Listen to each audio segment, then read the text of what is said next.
Alright, let us begin by praising God and ask Him to send His blessings upon His messengers and prophets like Abraham, like Jesus, like Moses, like Muhammad.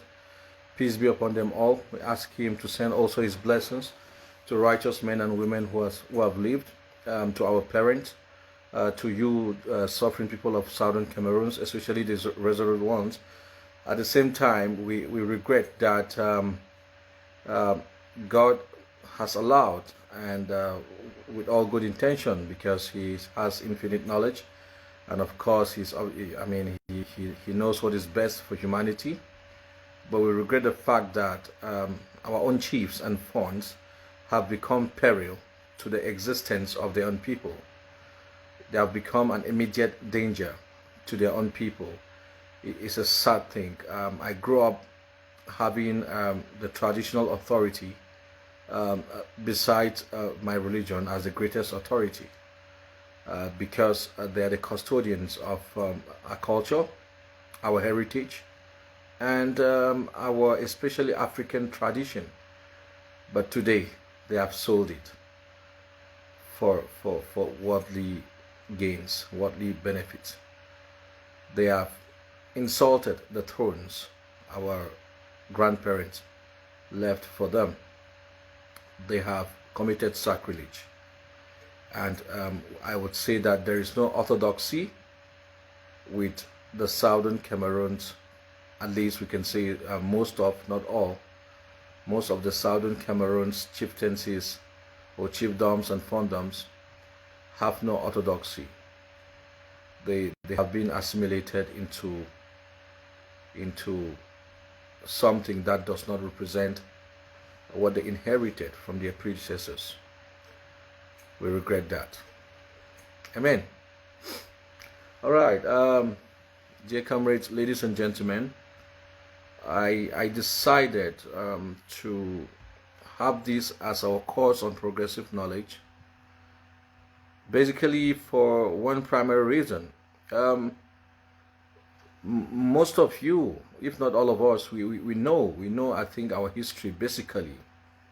I'm a student of history, especially theological history, but of course a very concerned and dedicated student of the history of the southern Cameroons and Africa. So I keep reading and digging to see whence I came.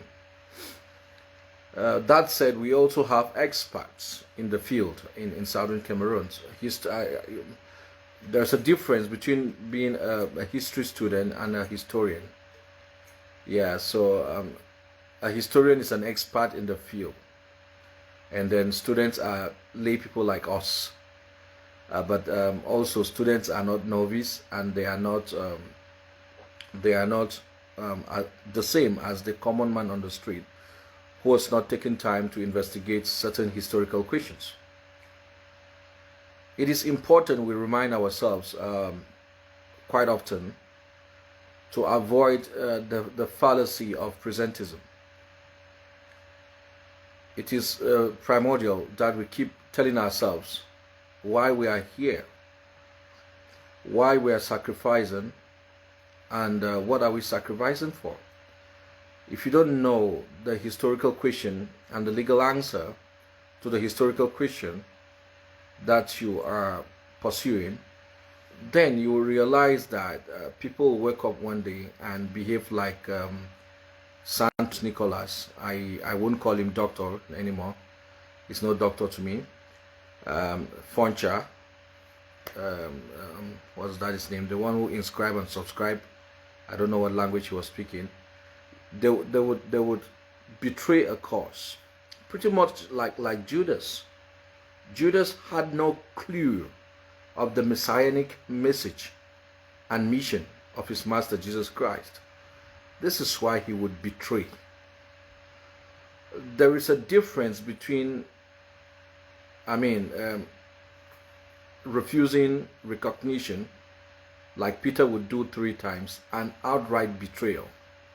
So people will betray because primordially and primarily They didn't understand why they were fighting. They don't know till this moment the underpinning thesis of why they decided to raise their voice or to stand up tall.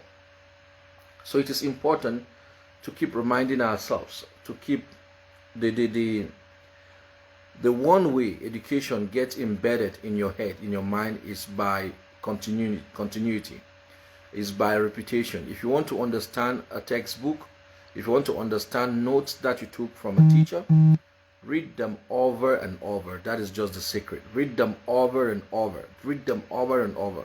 Sometimes you have high concentration, sometimes your concentration will be less, but if you read them over and over, it will become part of you and it will become your property. And you can intend share it. The only time you can share true knowledge is when you understand such. Because once you understand knowledge, irrespective of the quantity or even the quality, but once you understand it, it becomes your property intellectually. And then you can intend share that property. That is the only time you can share with someone reasonably and substantially. So this is why we have to keep trying, reminding ourselves. Most of us did history. I particularly, my secondary school and high school, history was my best subject, and I didn't take it after then. I had to investigate individually after then. But soon as this problem escalated in 2016, I had to acquire more books. Give me a second, I'll show you something. Just give me one moment.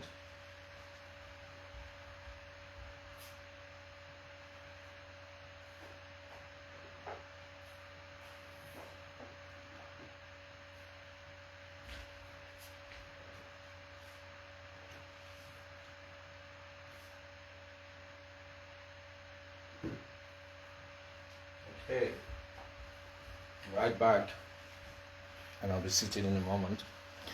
All right, so we you see, like this is John Percival, the 1961 Cameroon plebiscite, choice or betrayal.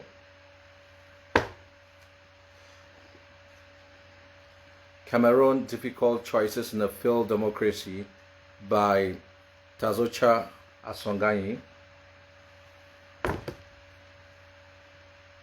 Delicate negotiations for unification, Churchill Monono, and of course several others by especially our Juris Doctor, Senior Comrade Valentine Ghana, and also our able professor of law, and of course a historian, Professor Anyangwe Carlson. Their works and other works like this is basically my primary source material. A primary source material is what could be defined as the first principle, your first source of knowledge, beside what you experience. So I was born far off from that time, so the only closeness I have to the information that occurs at the time is oral, if I have surviving oral, and then with books that I have to read. But the good thing is that I'm the generation immediately after. I'm a generation immediately after those events and incidents, so it makes it easier. I am thought that historians are pretty much concerned with close to the source of information. Historians also want many sources that do not collaborate, but of course do corroborate.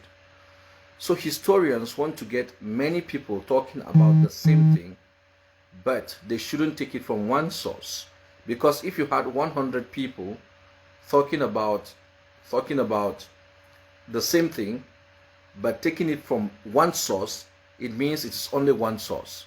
But if you had 100 people talking about the same thing from different sources, then what you want now as a historian to be comfortable with is that they collaborate. They do not collaborate. They don't work together in doing these works, but they corroborate. In other words, their ideas match, they tally, they correspond.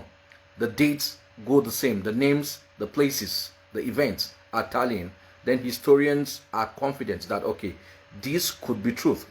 I'll give you an example. Historians in religion, historians cannot prove that Jesus Christ resurrected from the dead. But they can prove that he was crucified, because they don't have access to the spiritual realm. They only have access to the physical realm. So whatever happens after the crucifixion, and then Jesus Christ, for example, comes back to life, if he was resurrected, historians cannot prove that. Only theologians can. Theologians can prove that because they believe. Historians cannot prove that because they are not in that realm. They can only prove what they can have as evidence. History is basically about evidence. How can you prove the assertions you make? That is history. And that is exactly our case. The international community, permit me, I'll be looking at my notes and of course my laptop. Again, my primary sources for this particular program are Senior Comrade Carlson Anyangwe, Professor Carlson Anyangwe, and of course Dr. Valentine Ngana. Those are my primary sources. I'll be using their notes and I'll be quoting them verbatim in some cases, of course paraphrasing as need be. The international community from 2017, late 2017, entering 2018, and from 2019 till this day, have enjoined the government of La République du Cameroon and the people of southern Cameroons to sit and talk about the root causes. So no one should fool you that your history isn't relevant. That is crazy. If the British government or any British parliamentarian is embarrassed by our history, then they should correct their language, that they are embarrassed at their inability to execute their duty on the southern Cameroons as a trust territory in 1961, not embarrassed of our history. They should be embarrassed of their ineffective execution of duty. That should be corrected. So be proud of your history. Know your history. Stick on your history. Your legality can only come when you know your history. If you allow your history to be written by the winners and given to you, you would have lost your history. Thank God, not only do we have rich sources, not only do we have primary sources, we have people living today who experienced those dates, or who were holding the bags of those signing those papers. We have them. We have children of our forefathers, their own biological children. We have the children of, for example, Pamuna, unfortunately controversial. We have EML Endele, his children are alive. We have Foncha, his family still present. We have actually one of my mentors is Honorable Cornelius, who happens to be the son of Bobejua. We have them here. So we have an unbreakable, uninterrupted chain of narration, orally and in writing. We can have a fireside chat on our history. Nobody can take us off our point. If we are able today to roll back history and talk about, for example, the Algerian War, for example, the United States War of Independence, these are contemporary history. But today we are able to talk about Alexander the Great, 300 years BC. We are able to talk about Aristotle. We are able to talk about Jesus Christ of Nazareth. We are able to talk about Adam. We are able to talk about Muhammad and Moses, peace be upon them all. Is it our history that we forgot, that we should forget just over half a century ago? No, this is not possible. The international community has enjoined us to engage in the root cause of the problem. it's important for Southern Cameroonians to understand the root cause of the problem. What I'll be doing here is scratching the surface of the analysis, explanations, facts and figures related to this subject. I'll just be scratching the surface because I'm not really an expert in this field. Our expert would do a marvelous job. But on my own little space, let's keep learning. My underpinning thesis to today's subject is that the parasite is rejecting, the host is rejecting the parasite. Say that one more time. Our thesis, my thesis for today's subject is that the host is rejecting the parasite. The host is Southern Cameroon. The parasite is La République du Cameroon and France. That is my underpinning thesis.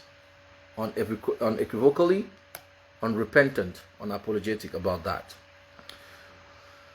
And all arguments I'm going to be bringing today would have been summarized for you and for me in two statements or one statement made by the present president of La République du Cameroon, President Biya, in 2019 before Mo Ibrahim in the Paris Peace Conference, December. He made it very clear that they have tried to integrate and assimilate the people of Southern Cameroons. They have tried to do that, but it did not work because of identity and cultural problem. But before that, he was very clear and unequivocal in Buea. He says history recognizes that Buea was the capital of Southern Cameroons. These two statements are not just implicit, but direct admission to the fact that the host is rejecting the parasite. The host is rejecting assimilation, integration, balkanization, pauperization. The host has rejected that. This is an implicit admission, pretty much more, a direct admission by the president of La République du Cameroon, who is at the helm of and basically at the center of the entire thing we'll be discussing today. Can you hear me? Still. All right. Okay, I presume you can. Can you hear me? I need to know you're hearing me just so I'm not babbling on myself. Let me see a yes. There's always this delay, but I like to hear. Can you hear me?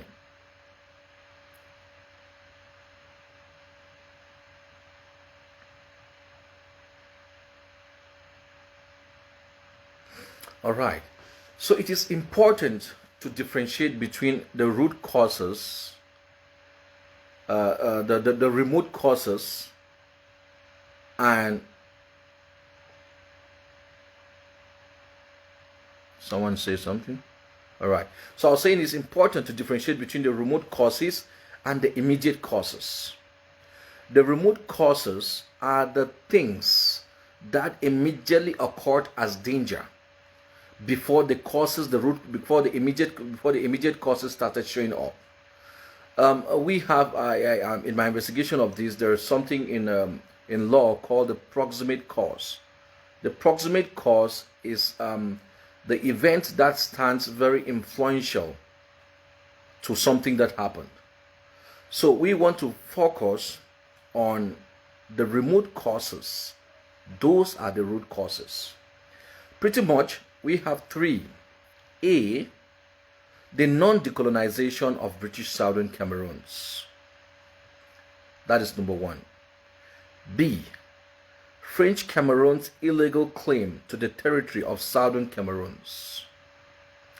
And C, French Cameroon's policy of systemic armed oppression and suppression in the Southern Cameroons.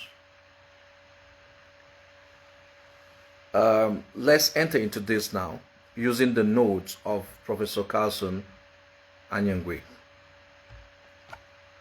Let's look at the primary one, the non-decolonization, because That is the basic remote cause, the non-decolonization of British Southern Cameroons.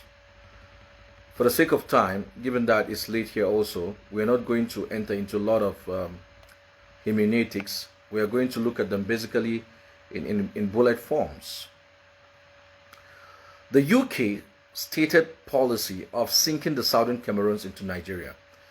Britain had always wanted to sink Southern Cameroon somewhere. For example, they sinked us into Nigeria. We packed out in 1953, this you know. The second point, Sir Philipson's, the instrumentalist that reported a very fat lie that the British Southern Cameroons could not be independent because they were not economically viable. This was a lie, and today we can demonstrate that to be false. The dubious and deceitful phraseology of the plebiscite question, achieve independence by joining independent Nigeria or independent French Cameroon. We are going to be addressing this. I think I should explain this already. Why we call it deceitful is because, as you know, British Southern Cameroon is the first democracy in Africa. So prior to all of these gymnastics, prior to 1960 and 1961, soon as the information was already in the air and in the hands of Southern Cameroon's administration, under the leadership of Foncha, that Southern Cameroons would be due for independence as other trust territories and colonies in Africa. Our parents, all the political parties that existed in Southern Cameroons, all of them met in Mamfi in 1959. They met in Mamfi to decide basically to have an all Southern Cameroons definition of what they want, given that they were already having rumors flying around that they may be forced to choose between one thing or the other. So they had two questions on the table for debate. A, reintegration with Nigeria or independence for Southern Cameroons. B, that's question number one. Question number two, B, reintegration with Nigeria or reunification for Southern Cameroon. The vote went in favor, 69% in favor of question A, which was reintegration with Nigeria or independence for Southern Cameroons. That was the overarching position of the people of Southern Cameroons. That was our democratic position. To show you how civil our parents were, they already knew democracy to the extent that even at the critical juncture where they should all start fighting or all start saying this is it and not the other one, they still took time to commune in Mamfi to decide what is it they will put on the table should it happen. This is why we call it the deceitful phraseology of the question, because they brought in the second question, which was already thrown out, the space of Southern Cameroonians in 1959. That is what they brought and forced down the throat of our people. So we call it deceitful one.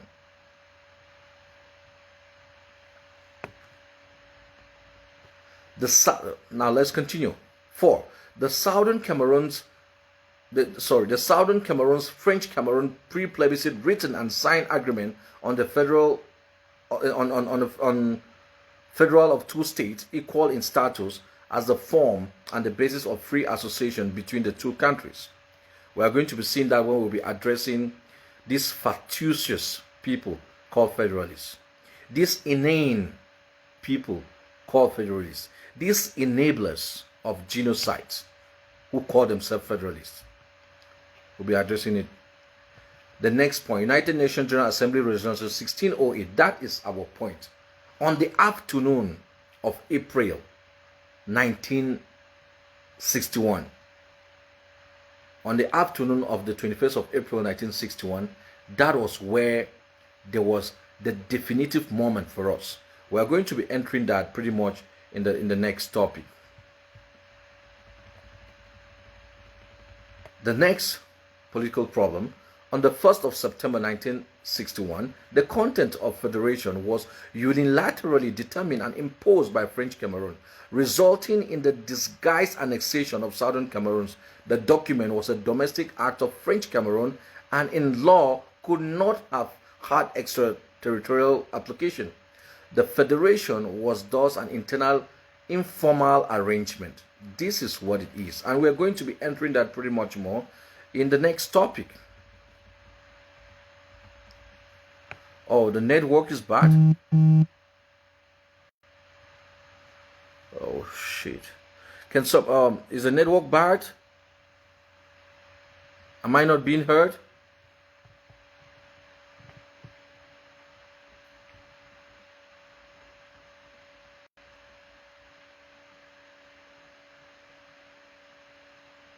Okay, all right. Now, under this political question, there is also the moral question. The most important moral question is this. In 1959, Ahidjo, the premier of French Cameroon then, gave the solemn undertaking at the United Nations that French Cameroon is not an annexationist country and that it would not annex the southern Cameroons as they would spell doom for the southern Cameroons. This assurance was never kept. In 1959, the same year we were debating in Mamfe, Ahidjo went before the UN and had an undertaking that his country isn't an annexationist country and they were not going to marshal and march in with an army of occupation to annex the territory of southern Cameroons. They didn't keep that promise because soon as the instruments of governance were given them, Ahidjo marched in with the army of French Cameroon across the Mungo. All right. Number 2, French Cameroon's territorial aggrandizement claim to the territory of southern Cameroon. Southern Cameroon's territory is claimed by French Cameroon as its territory in defiance of international law, for crying out loud. The territory of southern Cameroon has never ever been part of the territories of French Cameroon before or after the country's independence from France. That is a legal and historical fact. It's not gimmicks and it's not gibberish we are speaking. This is no rocket science kind of knowledge you need. This is history. It is a fact. This is why we are saying that we are still in the same shoes our parents wore. The shoes that speaks loud and says that we believe in the force of argument and not in the argument of force. Federalists should join La République du Cameroon and tell us on a mediated table when and how this territory that I am on became a part and parcel of French Cameroon. This debate have to happen. And trust me, Southern Cameroonians, listen. If we are one on that debate table, we will all apologize and we will shut up. And we will be slaves. But I can tell you with all confidence, without a single shadow of doubt, that we don't even need our experts to win this debate. The Federalists know. Dr. Munzo knows, for crying out loud.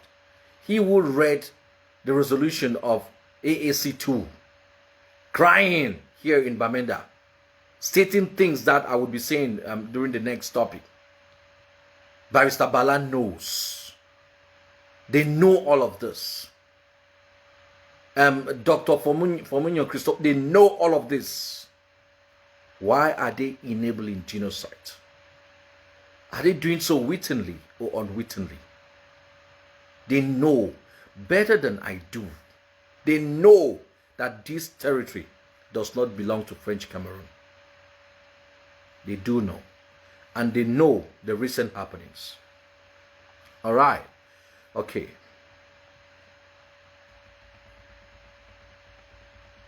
So basically, that is it in there. This claim of the territory being ours. Now, what have they done? This denial translates into a declared policy of obliteration. We've been obliterated. They have obliterated the Southern Cameroons as a geopolitical entity, extinguishing the identity of the southern Cameroons, the gradual but insidious transfer of part of its population to the southern Cameroons, and procuring the fusion of the southern Cameroons into the French Cameroons oppressive state. We are not here making games or bringing new terms. Ndele told us that that is a blazing fire. That country was already massacring her own children in 1959. They were already doing that from 1958 onwards. It was an oppressive state altogether. We could see that. Part of this grand policy is this. Number one, the unilateral balkanization of southern Cameroons. And today, balkanization is a process of breaking one thing into two.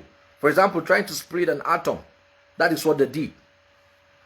So, balkanization, the balkanization of the southern Cameroons into so-called northwest and southwest. Look at our fonts. Look at how primitive and illiterate they present themselves. Look at the font of Saul, for example. The land on which I was born. They've kept him somewhere and pumped lies into him. He even comes, since he was told, he forgets it, told a lie that the Biafran War started in 1968. No, it started in 1967. He doesn't even know what the Biafra War is. If he did, he would not even compare. This is like comparing potatoes and ankop. They are talking about potatoes and you're referring to the whole subject as ankop. Your Royal Highness.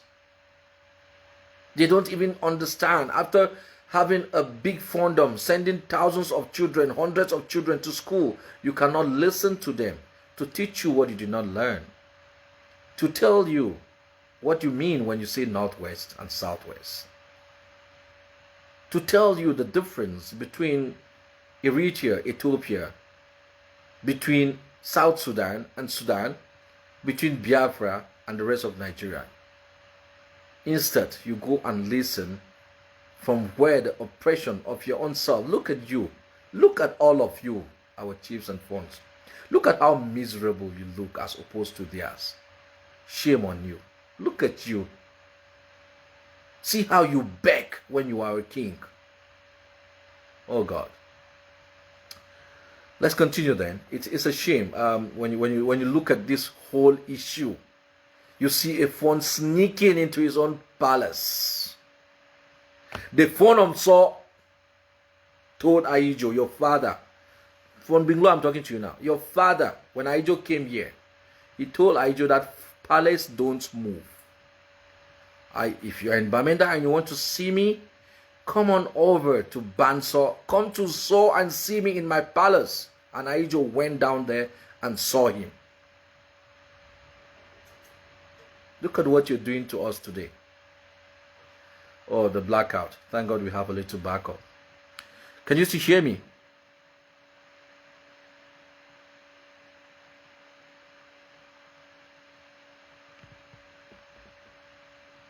Can you still hear me? All right.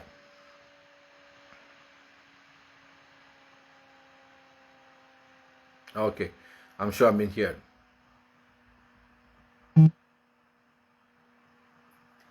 So for the past 6 decades, what French Cameroon has been pursuing is what we call pauperization.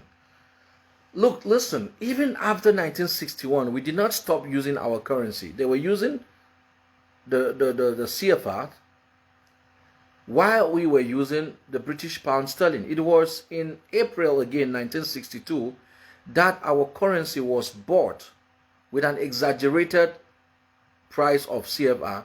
And that is when pauperization, a process of perpetually making a people poor so that they can always come back for you for what is theirs. That is when it started. So this is what they have been following.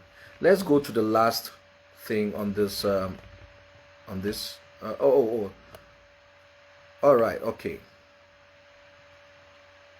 Now, the French Cameroon, they have a continuing history of systemic targeted killings. This is what we refer to as the third one, which is the policy of systemic oppression with the military. We have the Kale Kale, which has resurfaced. This is an old-fashioned thing. We have the Ibubu program of 1961. We have the killings and destruction in Bamenda still in 1961. We have the Tombel massacre in 1966. We have the massacre following SDF launching in 1990 and the SDF electoral victory in 1992. We have the killing of the youth leaguers in 1994, the Ndu massacre, 1997. Periodic targeted killings in Saw, Bamenda, Kumba, and Victoria.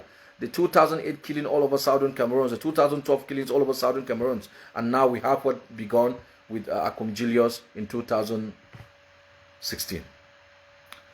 These are the root causes. These three things: the non-decolonization, the claim of territorial ownership, and of course this military oppression.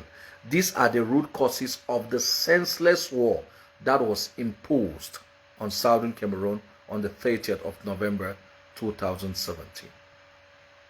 Dear southern Cameroonians who are alive today, I do not know if I'll be alive tomorrow,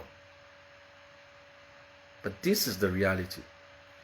This is what you ought to know when you stand up to insult your comrades, when you encourage divide, when you refuse to collaborate, when you are in the diaspora not facing the same thing we face on the ground, when you have all this attitude, when you are even here on the ground or then the diaspora, and you refer to this senseless war as that one thing, this is the root cause. If you didn't know, now you do. The people of southern Cameroon have not invited any war on themselves. This is it. For 6 decades, and then they retaliate. The root causes have to be discussed, of course. These are 2 separate countries. 2 separate countries that and one decided to live with the other. The other did not want this one to live with her. That is the case. Despite that, southern Cameroons have endured beyond measure, facing marginalization, insult, les bienfaits, les bamenda, les boya. We cannot even drive our own cars unless we immatriculate them with immatriculation that depicts the senior class regions like CE, Central, or LT, Littoral. If you had NW or SW, police will harass you while traveling. We don't have banks to support our businesses, petite and grand businesses. We don't have industries and factories, yet our parents endured. That isn't enough. You have to kill us. The police is in French. The gendarme is in French. Taxation is in French. Sonora is in French. Sonel is in French. SNEC is in French. All the banks are in French except the credit union, which is being fought to be closed till this minute. That isn't enough. We still have to be killed. This is the root cause. That one has to be discussed. And it has to be discussed intensively and extensively, so that our children and our children's children won't have to discuss this again with anyone. There is a time when we need to decide 2 things, one thing in between 2. Whether we should turn the page or close the book. But this case of torture and recolonization, it has to be closed. We cannot turn the page. We don't have options. Our options are done and over. We have to close the book. And we are saying that we are humbly, patiently sitting on the negotiation table, waiting for the other belligerent to come on the table and talk. Southern Cameroonians are fighting or defending themselves because they want to talk. They are not talking because they want to fight. This is why most of us have engaged in an intellectual fight only. We're not talking about babbling and noise making on TV and newspaper. Intellectual fight, that is what we want. An intellectual dispute are settled in debates on negotiation table with mediators, with envoys from different fields and organizations, supervising the talks, weighing it. If you want, intellectual discourses are finished in courts, not the traditional courts, but in a house that has a jury. We are ready and we are waiting. Nothing would change that, and that is the end point with this. No matter how long it is, that is where it's going to end. But I trust that it is not going to end in that manner. All right, now that you know the root cause, again, we can deal with a few questions. That is the root cause. You see, it looks easy and short the way one has put it, but it's really a cumbersome stuff. But that is the basic thing. Two countries. One got her independence in 1960, the other in 1961. I mean, even by the most common of senses, how can this be an indivisible country? How can it be that it has to take our lives, that of our children, our parents, our brothers and sisters? How can such a debate even surface with these historical facts linking these two? It is unquestionable. Now, I'd like us to engage, so you can put down question. But let's look at what I refer to as the madness of Federalists, the fatuousness of Federalists, the insanity, the stupidity of these people who call themselves Federalists. I've never seen dishonest people like these ones, and selfish people, greedy people, langatrode people. Because if all Southern Cameroonians stood by truth, I'm not saying stood by the IG, stood by AGOPC, stood by Morix, stood by Sokadev, stood by truth, we wouldn't have lost a single of our people, starting from Akum Julius. The oppressor has the audacity because our own brothers are telling them, don't worry, it is one country, those other ones are criminals. And these are the people you call Federalists. Some of them do so wittingly, some of them do so unwittingly. La République du Cameroon will not kill any Southern Cameroonian if not for her own children. Doctors of education. What doctor? Lawyers. What law? What kind of dishonesty and wickedness is this? Is it not even foolish and stupid? You call yourself a lawyer or a doctor of law and you want to go for a case in a court and your bargaining chip is the lowest of all? Are you mad? You go with the lowest bargaining chip? Even if what you want is your federalism, is your federation, don't you know how to bargain? You go to the market and to sell your product, knowing the mentality of the people. You know that when you say 1,000, they will tell you 200, and you go and tell them 200. Something must be wrong with you. Something must be wrong with you.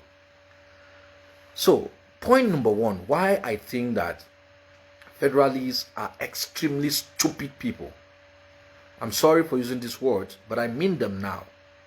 If you see what is happening to people on the ground, if you see the suffering and the killings, and you have these people wearing these ties and suits, sitting over there in Douala and Yaoundé, talking this nonsense called French and doing all this nonsense, only because they want to eat and eat what they cannot even eat further. You cannot hold your peace. Now, the whole issue of federation is a false dilemma. It's a false dilemma. It's a fallacy that constitutes many.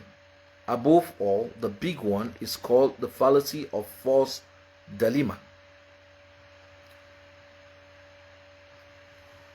Why do I say so? I can hit my chest that I want the independence of Southern Cameroons. Thanks to one thing, Resolution 1608. I want Federalists to come up and tell us what they hold as premise to their argument. I'm saying this because La République du Cameroon has never wanted any federation with Southern Cameroons. Listen to me. La République du Cameroon has never and still doesn't want anything called federation with Southern Cameroons. They have never done that. Till this day, they have not. They don't care about such rubbish. The big question now, you ask your brothers, what the hell do you want? La République du Cameroon made this abundantly clear from day one. Do you know how they did it? Listen, the plebiscite occurred on which date? 11th February 1961. That was the day of the plebiscite. Listen to me carefully. Plebiscite, 11th of February. Southern Cameroonians decided that, given the two questions, okay, they already came from Nigeria and Foncha push. They said, okay, we are going to join La République du Cameroon. They decided. That was an opinion. It is not a death warrant, for crying out loud. So, the plebiscite predate Resolution 1608. Resolution 1608 is the resolution that A, gives Southern Cameroons her independence, and B, continues to say the form of that independence, which is unjust. That's one of the legal arguments we have. Continue to explain the form of the independence, which is by joining La République du Cameroon. Listen to the technicality. That resolution 1608 is the same resolution that gives you independence and says how you should live with La République du Cameroon should you join them. What was the stipulation? As two states of equal status. 64 countries voted for that resolution. 23 countries did not vote. Out of the 23 countries that did not vote, La République du Cameroon is one of them. La République du Cameroon voted against the resolution that gave provision for your federation. Dumbheads, dunderheads. She voted against that resolution. She didn't want your independence. She didn't want any federation. This is why there is no record of any country in the AU, in the OAU, in the UN as the Federal Republic of Cameroon. There is no record in the AU, in the OAU, in the UN as a United Republic of Cameroon. 1961 Federation and 1972 Union were all farce and shams. The big game has always been to take over the territory. This is why when you have people who are doctors, I heard Dr. Monzo the other day on TV, and I almost got all my certificates and burned them.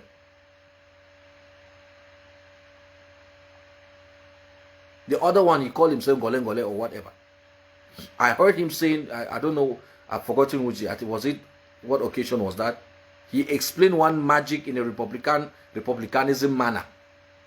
That it was a continuation, that independence of Southern Cameroon was a continuation of the independence of French Cameroon in 1960.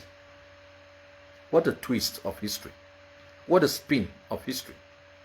So La République du Cameroon voted against the resolution that suggested a federation.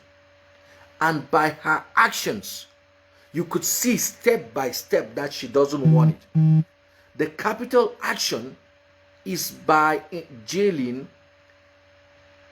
Bala and Fontaine, the Federalists, because Fontaine is a Federalist till this day.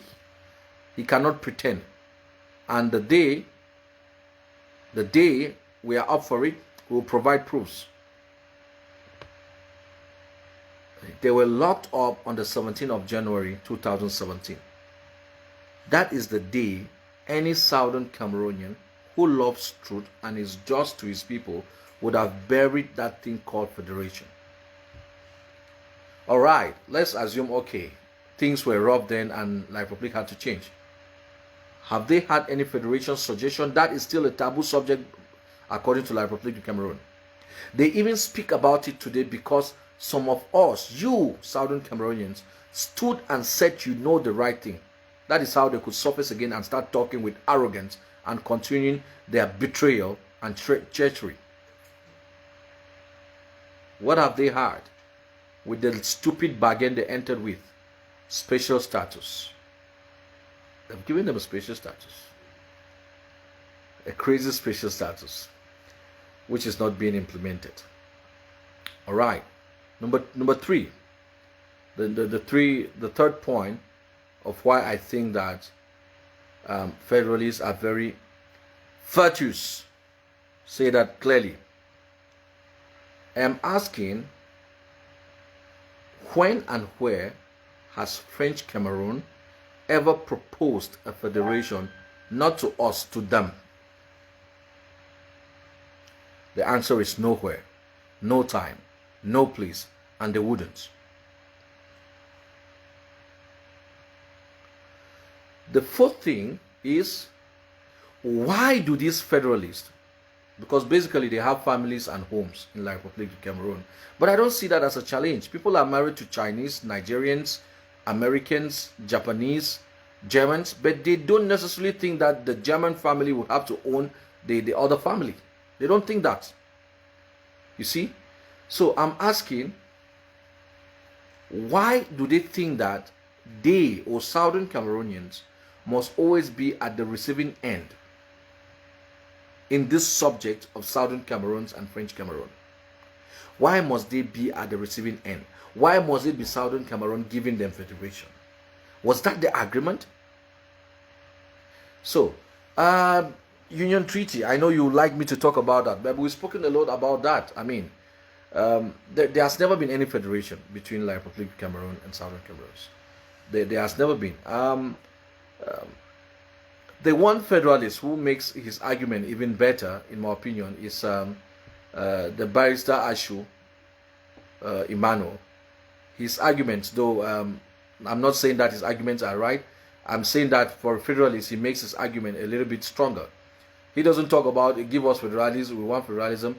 He says they should go back and establish a union treaty, which means go back and start discussions. Carve out the federation unanimously, not you doing it and serving Southern Cameroons on the 31st of September 1961. So again, I'll repeat, for any country to be in union with another country, for any state to be in union with another state, there are things that must happen. The first thing is that the federation, the constitution, has to be discussed by the two entities, crafted by the two entities, submitted to their assemblies. The assemblies would ratify. They will ratify such constitution, and then the premiers of the two entities will endorse and sign upon the ratification of the assemblies, and then they would deposit it at the United Nations, where a union treaty would have been established. This is the only how countries or states come into a union. It has never happened between Southern Cameroon and French Cameroon. It has never happened. None of these things I mentioned, the four things I mentioned, none of them happened. For the United States to be United States in America in 1797, all the 13 colonies, all of them, all the 13 colonies signed their treaty. It took the treaty at March Street for the European Union to be born. Places like the USSR, they did not have such treaties, so it broke up. Eritrea and Ethiopia did not have it. It has broken up. Southern Cameroons and La Republic du Cameroon don't have one. The fate is clear. My question to these Federalists is, why do they want the blood of their own people? and they wear suits and ties. They are not even ashamed. Your people are dying because of your unfairness. Look at the chiefs and fonts. They don't even know what is happening. They are concerned with that 100 or 50,000 or 500,000 in the envelope, and the fact that they will be given vehicles and go to meetings. Southern Cameroons had a house of chiefs, not houses of chiefs. One house of chiefs. And it wasn't given by the United Nations or the British colonial authority. It was created, formed, constituted, organized by the people of Southern Cameroons. Funds are not ashamed. La Republic is giving you, as usual. You should be served. You should receive. They are giving you house of chiefs through their political parties. Shame on you, our chiefs. Shame.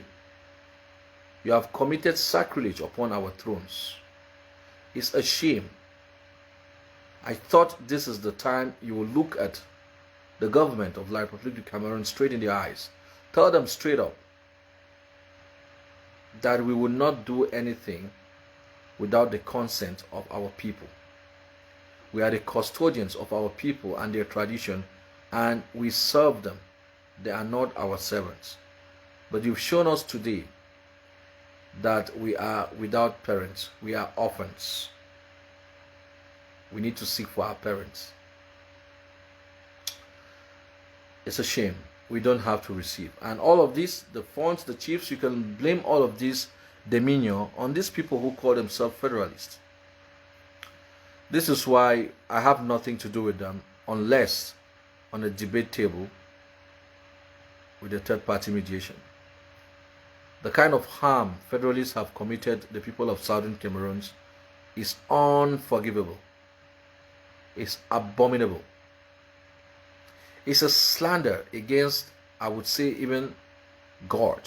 What Federalists have caused. They have caused a lot of harm. I know what I'm talking about. So I think we've done justice to the subject. I craft it to be this brief and straight to the point, so that it could be easy to share. Let's see if there are some questions on the subject. Please don't deviate. Don't come and ask me about Swiss talk, for example. Okay. All right. So there is it. That's it. We've seen the root cause is important, and if you wanted some notes that I have and perhaps you don't have, from Professor Carson Ayangwe, from Dr. Valley, and others, please, if you inbox me with your email, I will share with you. It's important to know these things. Most of us today are talking to our children, to journalists, to media, to friends in other countries, and it's important we know the underpinning, because you don't go talking about marginalization, suffering, killing. Those are the symptoms of the disease. You can mention those, but really tell them about the disease itself. And instead of telling them about the symptoms, now again, you should tell them more about the outcome of the symptoms. Thousands of people dead, thousands in refugee camps, thousands in prison, thousands displaced. That is what you should mention. Yeah, that is what would really make sense. So I can share this note with you, so that it enables your own conversations as you move on further. Thank you very much. Let's have some questions on the subject.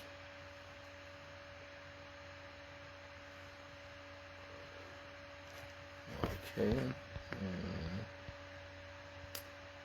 Let me see.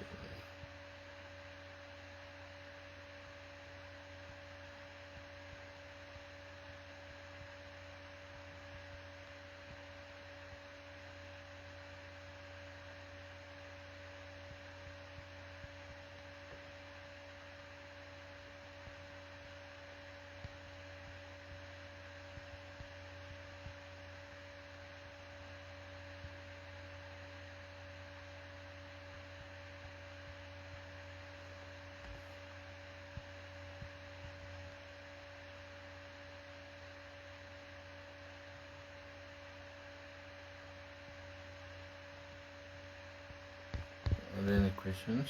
All right, okay, Ayuk. All right, no, please inbox me with that, sir. Ayuk Kumba. Please inbox me with the email, and you should tell me specifically what you need, okay? And I'm going to send you an email with an attachment. Thank you.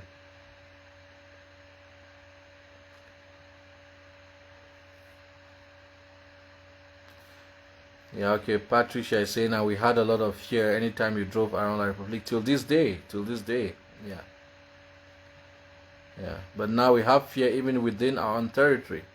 All the police soldiers deployed on the streets can only speak French. And you're forced to speak French. Unless you're very stubborn like myself.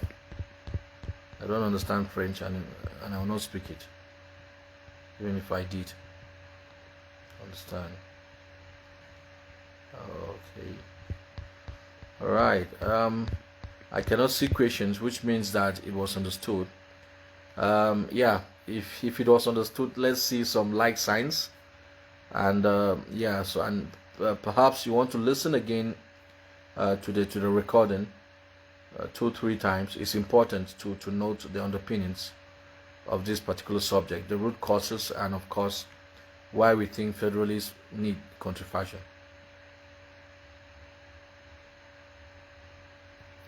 Someone said Boya was the capital of Southwest. What do you think? No, this is incorrect historically.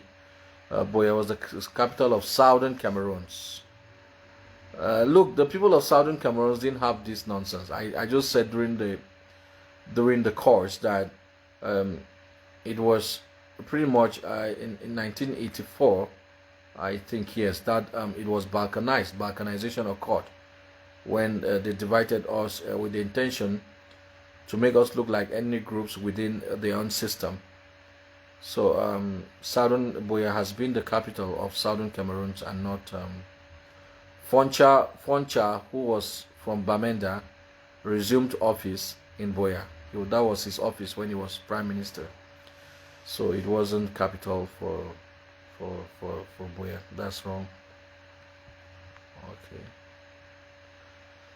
Christopher Abeti, no, inbox me on Messenger with your email, because I see you saying give us your email. Just inbox me with your email, and please, within the week I will try to respond, because I have a tight week and I cannot proceed to do it now. Hope you understand Hausa, don't wanna ne baushe ne dole ne ji Hausa. Mashallah, na gode ko. Yawa. Right.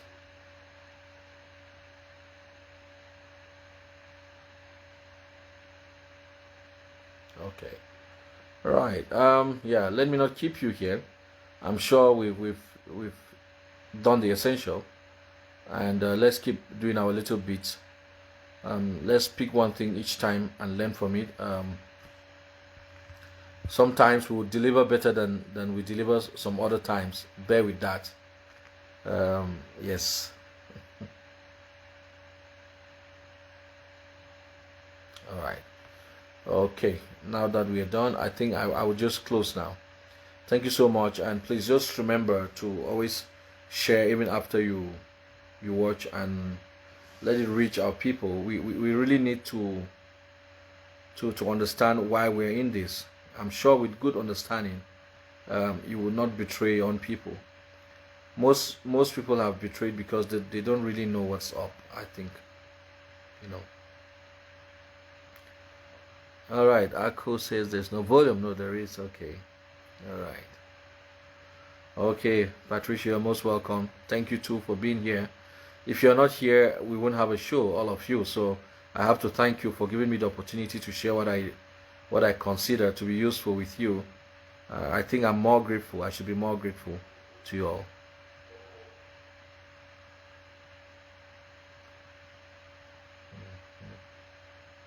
All right. Okay. Thank you so much. Let's keep praying. Pray for your people in the jails. They are really suffering. I keep receiving messages every day. Young girls, even in Bamenda now, I had texts coming in Messenger. I mean, a lot of them are seeking for where they could be deployed as house help, because they are all stranded in the city and they don't want to enter into prostitution. I received such texts today. People are also in the jail, ill with no medical care. We hope that authorities in charge with that can reach out. But also you individuals who can help, please do. Please do. I don't think our leadership organizations can handle all of these things at once. And even if they could, they will still leave out some. They will make mistakes. It is our responsibility altogether to see where we can and help, and God would reward. There is no charity that goes unconsidered by God. Even if the person did not thank you, definitely God is going to replenish you. God loveth cheerful givers. That's a fact. Besides even God, human beings love cheerful givers. And what would God not want that human beings already love so much so? Sir Morcoy, okay.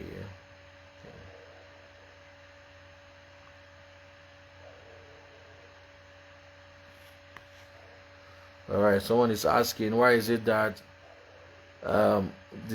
despite all your open debates with La Republique, you still move around freely?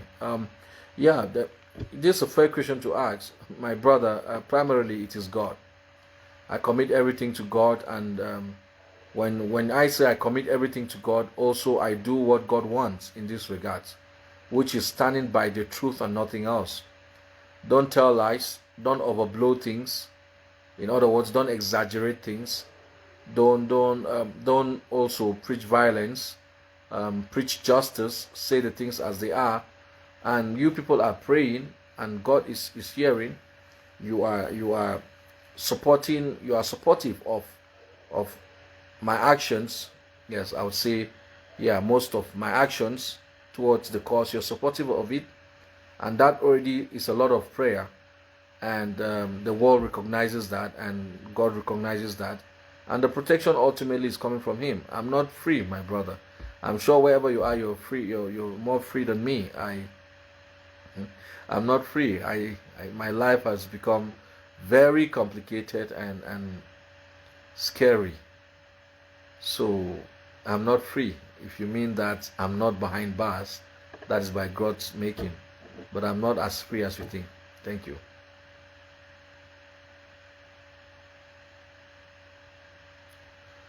Oh, why should you be live at the same time ABC is having a program? Oh, no, I didn't know. In that case, let me close now.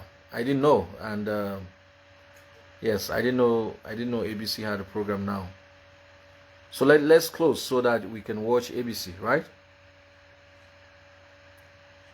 Okay. Thank you very much, Jimmy, and everyone. Assalamu alaikum wa rahmatullahi wa barakatuh.